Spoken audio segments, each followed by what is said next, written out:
If یہ آتش تو میرا دماغ خراب کر دے گا۔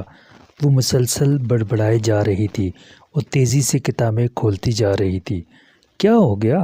اب کیا آفت آ گئی ہے؟ نادیہ اس کے لیے ناشتہ لائی تو اسے بڑبڑاتے دیکھ کر چڑ گئی۔ کل پیپر ہے میرا اور یہ آتش کہیں نہیں مل رہا۔ اس نے تبصرہ نگاروں پر مشتمل کتاب کھولی تو اس میں آتش نہیں تھا۔ اف میرے خدا، آتش ہی تو امپورٹنٹ ہے اور وہی نہیں مل رہا۔ وہ سر پکڑ کر بیٹھ گئی۔ یہ اتنی کتابیں کہاں سے آ گئیں؟ نادیہ نے کتابوں کا ڈھیر دیکھا تو حیران ہوئی۔ بس ادھر ادھر سے جمع کی ہیں مگر آتش ہی نہیں ہے۔ باقی سب تو یاد کر لیے ہیں، ایک وہی رہ گیا ہے۔ تو جتنے سارے یاد کیے ہیں وہی لکھا نا۔ نادیہ نے چائے کا کپ اسے پکڑایا۔ کیا پتہ وہی آ جائے، اور پھر اتنا سارا ٹائم ہے تو ایک یاد ہی کر لوں۔ تمہارے پاس بھی تو بکس تھی نا شاعروں کی؟ اسے ایک دم سے یاد آ گیا۔ تھیں تو، مگر وہ میں نے سائرہ کو دے دیں، وہ 3rd ایئر میں گئی ہے نا۔ نادیہ نے کہا تو پھر اس کا منہ بن گیا۔ اب کہاں سے ڈھونڈوں آتش کو میں؟ وہ پھر سر پکڑ کر بیٹھ گئی۔ آ گیا، نادیہ نے چٹکی بجائی۔ کیا آتش؟ وہ چہکی۔ نہیں، ساتھ کے پاس بھی کچھ کتابیں ہیں، تم وہ دیکھ لو، شاید اس میں ہوں یہ شاعر واعر وغیرہ۔ ہاں نادیہ، تم کتنی اچھی ہو، پہلے نہیں بتا سکتی تھی؟ ایسی میں خوار ہوتی رہی، پہلی اس کی لائبریری میں دیکھ لیتی، میں بھی جاتی ہوں۔ مگر وہ جتنی تیزی سے دروازے کی طرف بڑھی تھی اتنی ہی تیزی سے رک گئی۔ ویسے تو تم بڑی بولڈ بنتی ہو، اب اس سے کتابیں نہیں مانگ سکتی؟ پلیز نادیہ، تم لا دو نا پلیز۔ وہ ملتجی ہوئی۔ اچھا میں جاتی ہوں۔ وہ دروازہ کھول کر چلی گئی مگر تھوڑی دیر بعد ہی آ گئی۔ بھائی وہ کہہ رہا ہے کہ خود ہی آ کر دیکھ لو، اب میں اتنی ساری کتابیں تو نہیں کھنگال سکتی نا۔ تم کبھی کچھ کر سکتی ہو یا نہیں؟ وہ چڑ گئی۔ تو کیا ہمالیہ پر چڑھ جاؤں؟ سارے گھر کے کام میں ہی کرتی ہوں، تم تو صرف صفائی کرتی ہو، وہ بھی جب سے پیپر ہو رہے ہیں تب سے فارغ ہو، حالانکہ یاد کرتی نہیں ہو، بس میوزک سنتی جاتی ہو اور پھر کہتی ہو کہ میں کچھ کرتی نہیں ہوں۔ ارے بی بی، اگر تمہیں اتنے کام کرنے پڑیں تو تب میں مانوں کہ تم بھی کوئی چیز ہو۔ وہ بولتے ہوئے کمرے میں بکھری اشیاء بھی مناسب جگہوں پر رکھتی جا رہی تھی، جبکہ وہ کب کی کمرے سے باہر جا چکی تھی۔ اب بولو، مانتی ہو مجھے کہ نہیں؟ وہ بستر تہہ کر کے پلٹی تو وہ اکیلی تھی۔ یہ سعدیہ کی بچی بھی بس۔ وہ ناشتے کے برتن سمیٹ کر کچن کی طرف چلی آئی۔ آ جاؤ بھائی۔ 3 مرتبہ دستک دے کر وہ وہیں کھڑی رہی جب تک کہ اس نے آواز نہ دے ڈالی۔ سعد، وہ مجھے کچھ کتابیں چاہیے، میں تمہاری لائبریری، میرا مطلب ہے کہ الماری میں دیکھ لوں؟ وہ اپنی دھن میں کہہ کر اس کی طرف دیکھنے لگی تو خجل سی ہو گئی۔ کمرہ اس وقت اسٹور روم لگ رہا تھا اور سعد بنیان جینز پہنے سارے کپڑے بیڈ پر پھیلا کر بیٹھا ہوا کچھ تلاش کر رہا تھا۔ اس کے چپ ہو جانے پر اسے گھورنے لگا۔ دیکھ لو، مگر میں اپنی شرٹ ڈھونڈ رہا ہوں، تم ذرا مدد کر دو۔ وہ اٹھ کھڑا ہوا۔ کون سے رنگ کی شرٹ؟ اس کی جگہ پر وہ بیٹھ گئی اور اس ڈھیر میں سے کپڑے چھانٹنے لگی۔ کالے رنگ کی۔ وہ الماری کھول کر کتابوں کو دیکھنے لگا۔ اس کی ایک الماری کتابوں سے بھری ہوئی تھی۔ کس قسم کی کتاب چاہیے تمہیں؟ وہ مڑ کر پوچھنے لگا۔ جس میں آتش ہو۔ وہ شرٹ ڈھونڈنے میں مصروف تھی۔ آتش تو صرف اپنی قبر میں ہی مل سکتا ہے، وہ شرارتی لہجے میں بولا۔ میرا مطلب ہے کہ جس میں شاعر آتش کے بارے میں لکھا ہوا ہو۔ اسے شرٹ مل گئی تھی اور اب وہ بٹن چیک کر رہی تھی کہ ساتھ کی شرٹس میں بٹنوں کا مسئلہ رہتا تھا۔ کیا لکھا ہوا ہو؟ بھائی آتش کے بارے میں مجھ سے زیادہ کون جانتا ہے؟ ہماری پچھلی گلی میں، سامنے کی لائن میں، تیسرے والے گھر میں رہتا ہے۔ تعلیم گریجویشن، عمر بس ٹھیک ٹھاک، مشاغل گانے سننا اور کرکٹ کھیلنا، اکثر ہمارے گھر آ کر تاش بھی کھیلتا ہے۔ ویسے تم اتنی بے چین کیوں ہو اس کے بارے میں جاننے کے لیے؟ وہ اپنے دوست آتش کے بارے میں بتاتے بتاتے آخر میں شرارتی ہو گیا۔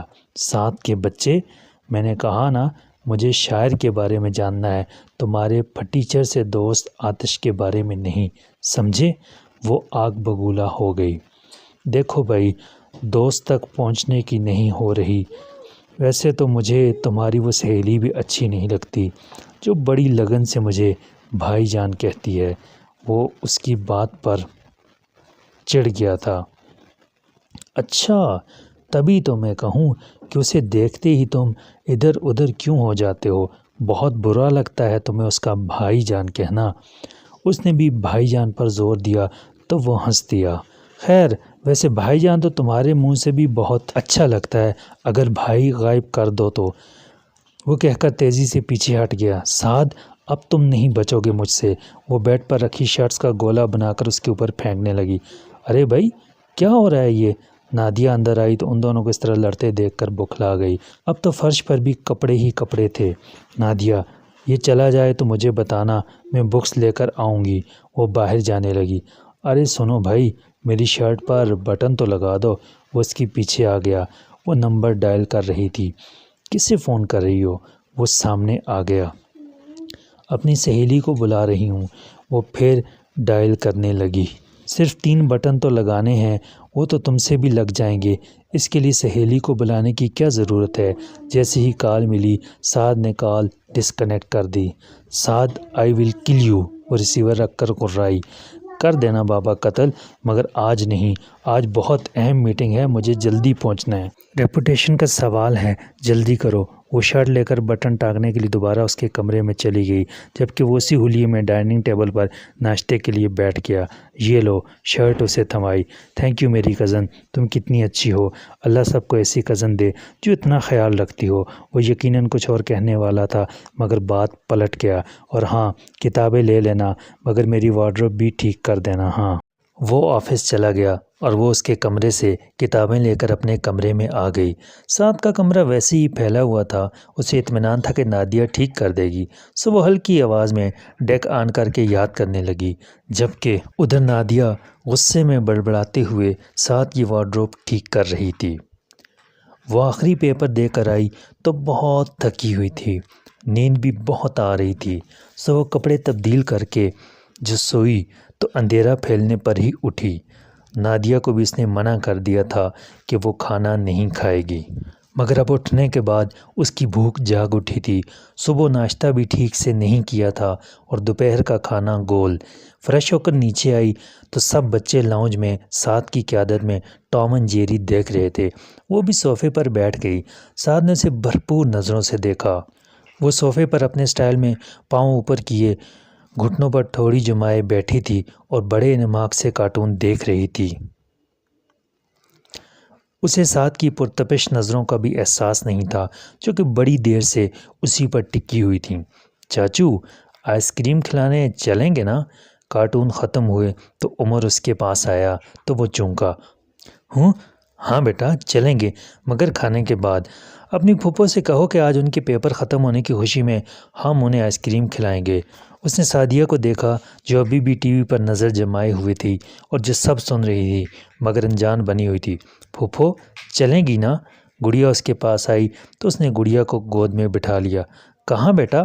وہ اس کی بے خبری پر جل گیا۔ جنت میں۔ نادیہ تھال میں چاول لے کر آئی اور چننے لگی۔ آئس کریم کھانے؟ چھوٹا عمیر بھی آئس کریم کا نام سن کر آ گیا۔ ضرور چلیں گے، مگر آئس کریم کون کھلا رہا ہے؟ نادیہ نے اس کے بدلے میں جواب دیا۔ سعد چاچو کھلا رہے ہیں، عمر بولا۔ الہی خیر، یہ آج سورج کہاں سے نکلا ہے؟ سعدیہ کے کہنے پر سعد نے اسے گھورا تو وہ نظریں چرا گئی۔ اب اتنا بھی کنجوس نہیں ہوں کہ تمہیں آئس کریم نہ کھلا سکوں۔ وہ اس کی بات پر گویا توے پر جا بیٹھا تھا۔ اوکے سیز فائر، اب لڑنا بند کرو۔ کیا بچوں کی طرح لڑنے بیٹھ جاتے ہو؟ نادیہ تھال لے کر کچن میں چلی گئی تو وہ بھی اس کی مدد کرنے اس کے پیچھے چلی گئی۔ کیا بنا رہی ہو؟ وہ سلاد کھانے لگی۔ مٹر پلاؤ اور کباب، یہ رات کے لیے ہے۔ نادیہ نے بناتے ہوئے سلاد کی پلیٹ اس کے آگے سے اٹھا لی۔ اب تم کھانے پر بھی پابندی لگا دو۔ پتہ ہے ناشتہ بھی نہیں کیا میں نے اور دوپہر کو کھانا بھی نہیں کھایا، اتنی بھوک لگ رہی ہے۔ وہ بولنے کے ساتھ ساتھ فریج کھول کر جائزہ لینے لگی مگر کچھ بھی برآمد نہیں ہوا۔ کیا بات ہے نادیہ، کچھ بھی نہیں ہے کھانے کو؟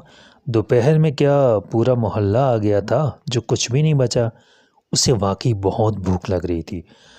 تو اس وقت کھا لیتی نا، ابھی تو 6:30 بجے ہیں، اتنی جلدی تو کھانا بھی نہیں بن سکتا۔ نادیہ چاول بھگونے لگی۔ اب کیا کروں، کوئی کچھ لا کر بھی نہیں دے گا، ایک تو آج کل اندھیرا بھی کتنی جلدی ہو جاتا ہے، اب لگ رہا ہے کہ جیسے رات ہو گئی ہے۔ وہ جھنجھلا گئی۔ تھوڑا صبر کر لو چندا، 2 گھنٹے میں بن جائے گا کھانا۔ بھابھی کچن میں آئیں۔ بھابھی مجھ سے بھوک 1 منٹ بھی برداشت نہیں ہوتی، آپ کہہ رہی ہیں کہ 2 گھنٹے؟ وہ ان کے مشورے پر جل گئی۔ اوکے، ساتھ کو کہو برگر لا دے گا، بھابھی نے آسان مشورہ دیا۔ وہ نہیں جائے گا، جب اس سے کہو نا تو وہ اکڑ جاتا ہے۔ اچھا میں کہہ دیتی ہوں، تم اسے بلا کر لاؤ۔ بھابھی کی بات پر اس نے سر پکڑ لیا۔ بھابھی، پھر تو وہ سمجھ جائے گا، آپ وہیں جا کر کہیں، اور پلیز میرا نام مت لیجیے گا۔ وہ بھابھی کا ہاتھ پکڑ کر بولی۔ اچھا، وہ باہر نکل گئیں تو وہ ان کے پیچھے آ گئی۔ سعد، وہ اب کارپیٹ پر بیٹھ کر لوڈو کھیل رہا تھا۔ اس کی گود میں عمر بیٹھا ہوا تھا۔ جی بھابھی، وہ ان کی طرف متوجہ ہوا۔ ایک برگر لا دو۔ وہ صوفے پر بیٹھ گئیں۔ کس کے لیے؟ سعدیہ کے لیے، بھابھی روانی میں کہہ گئیں۔ پھر یاد آیا کہ سعدیہ نے اپنا نام لینے سے منع کیا تھا، جب کہ وہ اپنا سر پکڑ کر رہ گئی۔ اچھا لا دوں گا، مگر ایک شرط پر، جس کو برگر کھانا ہے وہ بھی ساتھ چلے۔ وہ مسکرا دیا، جانتا تھا کہ بھوک سعدیہ کی کمزوری ہے۔ سعدیہ، بھابھی نے اسے وہیں سے آواز دی۔ ایک تو یہ ہماری بھابھی بھی بس، وہ بڑبڑا رہی تھی اور نادیہ اس صورتحال پر ہنس رہی تھی۔ اب جاؤ بھائی، اس سے پہلے کہ اس کا ارادہ بدل جائے، اس نے جلایا۔ نادیہ کی بچی، اس کے ساتھ تو میں کہیں بھی نہ جاؤں، مگر کیا کروں، مجبوری ہے، بھوک بہت لگ رہی ہے۔ وہ لاؤنج میں آئی تو وہ باہر پورچ میں تھا۔ بھابھی آپ تو بس، وہ بھابھی کو دیکھتے ہوئے باہر آ گئی۔ گاڑی بیٹھنے کے لیے ہوتی ہے، دیکھنے کے لیے نہیں۔ وہ اس کے کھڑے ہونے پر چوٹ کرتے ہوئے بولا، دروازہ کھولو گے تو بیٹھوں گی۔ اس کے کہنے پر وہ مسکرایا اور دروازہ کھول دیا۔ ویسے میں اتنا ڈرپوک تو نہیں ہوں کہ تم مجھ سے براہ راست نہ کہہ سکو۔ کل تو بہت لڑ رہی تھیں، لڑاکا ماسیوں کی طرح۔ وہ باہر کے نظارے دیکھ رہی تھی۔ ہوں، کیا کہہ رہے ہو تم؟ میں نے سنا نہیں۔ وہ شرارت سے انجان بن گئی تو وہ محض اسے گھور کر رہ گیا۔ یہاں کھاؤ گی یا گھر چل کر؟ وہ ایک ریسٹورنٹ کے سامنے گاڑی روک کر بولا۔ یہیں پر۔ وہ مسٹر برگر کی رونق دیکھ کر مچل گئی۔ چلو۔ وہ اتر کر گاڑی لاک کرنے لگا۔ دونوں اندر کو آ کر کونے والی ٹیبل پر پہنچ گئے۔ کتنی حیرت کی بات ہے نا سعد، ابھی 7 بھی نہیں بجے اور رونق دیکھو تو ایسا لگ رہا ہے جیسے 10-11 بج رہے ہیں، ہے نا؟ وہ ارد گرد لوگوں کو دیکھ کر حیران ہونے لگی۔ وہ آرڈر دینے لگا، جلدی کھا لو ورنہ دیر ہو جائے گی۔ سعد کے جلدی مچانے پر وہ برا مان گئی۔ کیوں؟ تمہیں کیوں اتنی جلدی ہے؟ وہ اس لیے میڈم کہ ابو کے آنے کا ٹائم ہو رہا ہے اور مجھے انہیں ایک فائل مکمل کر کے دینی ہے، اور یہ کام ان کے آنے سے پہلے ہو جانا چاہیے۔ وہ جلدی کھا رہا تھا۔ اور ابھی جو تم عمیر کے ساتھ لوڈو کھیل رہے تھے تب ضروری کام یاد نہیں آیا تھا؟ آنے دو تایا ابو کو، تمہاری شکایت لگاؤں گی۔ وہ مزے سے برگر کھا رہی تھی۔ اچھا، یعنی نیکی کر دریا میں ڈال۔ ایک تو تمہیں اپنے قیمتی وقت میں سے بمشکل ٹائم نکال کر برگر کھلانے کے لیے لایا ہوں، اور تم ہو کہ اترا رہی ہو۔ دیکھ لوں گا تمہیں۔ وہ اسے چبانے والی نظروں سے دیکھ رہا تھا۔ تو کس نے کہا تھا برگر کھلانے کے لیے لانے کو؟ برگر لا کر دینے کو کہا تھا بھابھی نے۔ وہ اطمینان کا مظاہرہ کر رہی تھی۔ اگر نہیں لا کر دیتا تو پھر کیا کر لیتی تم؟ تو صبر کر لیتی میں۔ وہ اسی اطمینان سے گویا ہوئی۔ اچھا لگ تو ایسا رہا تھا کہ جیسے تھوڑی دیر گزرے گی تو تم خیر صلاح ہو جاؤ گی۔ ساتھ بھی ضبط کا عظیم مظاہرہ کر رہا تھا، ورنہ دل تو چاہ رہا تھا کہ ارد گرد کا لحاظ کیے بغیر گلاس دے مارے اس کے سر پر۔ دراصل میری پہلی اور آخری محبت کھانا ہے۔ اور سعد اسے یوں دیکھنے لگا جیسے اس کی دماغی حالت پر شبہ ہو۔ اور دوسری محبت کون ہے؟ فرمانا پسند کریں گی آپ؟ وہ گویا ہوا۔ آئس کریم کا پروگرام کینسل ہو چکا تھا۔ کوئی نہیں، اس نے برگر کھا لیا تھا۔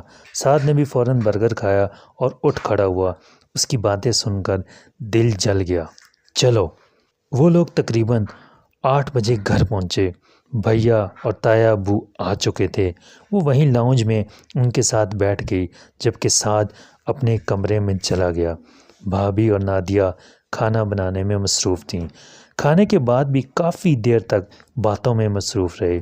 اس نے سب کو سبز چائے بنا کر دی اور خود کمرے میں آ گئی۔ ایک دم سے طبیعت مگدر ہو گئی تھی۔ وہ لیٹ کر نہ جانے کیا کیا سوچنے لگی۔ کیا بات ہے، نیند نہیں آ رہی؟ نادیہ جانے کب کمرے میں آئی تو اسے اداس دیکھا۔ کچھ نہیں، وہ سیدھی ہو گئی۔ کچھ تو ہے، دیکھو سعدیہ، مجھ سے شیئر کرو جو بھی تمہارے دل میں ہے، میں ہوں نا تمہارے ساتھ۔